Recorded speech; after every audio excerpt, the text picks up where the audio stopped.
आताच थोड्या दिवसापूर्वी NTV न्यूज मराठी चॅनलनं महावेद यंत्रामुळे राणी उंचेगाव मंडळातील शेतकऱ्यांवर सतत 4 वर्षापासून होतोय अन्याय ही बातमी प्रसारित केली असता या बातमीच्या दणक्यानं राणी उंचेगाव मंडळातील शेतकऱ्याला न्याय मिळाला असून येथील शेतकरी विठ्ठलराव खैरे यांनी NTV न्यूज मराठीचे आभार मानले।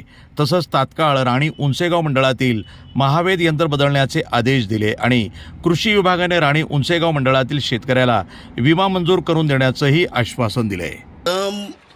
मला आपल्यास आवर्जून आपले आभार मानण्यासाठी मी आपल्याला बोलवलेलं आहे की आम्ही सतत 3 वर्षापासून फळपीक विमा मिळत नाही आमच्या राणी उंचेगाव मंडळाला, असं बऱ्याच वेळेस प्रत्येक वेळेस आम्ही पाठपुरावा केला, परंतु आपल्या माध्यमातून जो बातमीचा दणका दिला त्या दणक्याचं आमचं असं स्पष्ट मत आहे की हे मला लगेच पत्र आलं आहे शासनाचं आणि तुमच्या तक्रारीवर निवारण करण्यासाठी आम्ही तुम्हाला शेतकऱ्याच्या बाजूनच राहू अशा आशयाचं पत्र आलं। याच्यामुळं आमच्या सर्कलमध्ये राणी उंचेगाव मंडळामध्ये विमा मिळेल, 100% विमा मिळेल अशी या पत्राच्या आधारे आम्हाला खात्री झाली।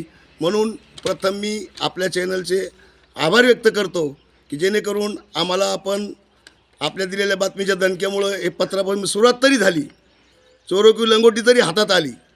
आणि याच्या व्यतिरिक्त जर मला सांगायचं असेल तर हे शासन निव्वळ मूर्खाचं शासन आहे।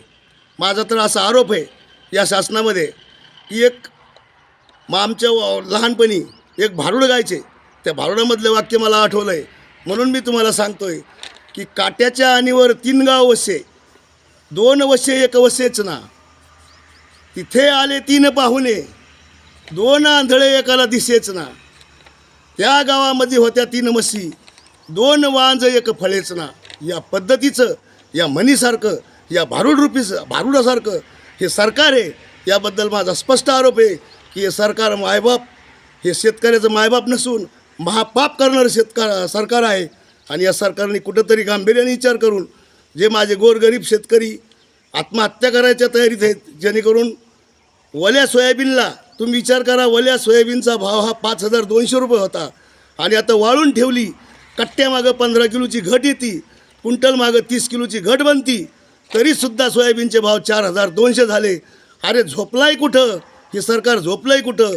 हे सर्व जो पिकवतो त्याच्यासाठी काहीही कामाचं सरकार नाही असा माझा स्पष्ट त्यांच्यावर आरोप आहे।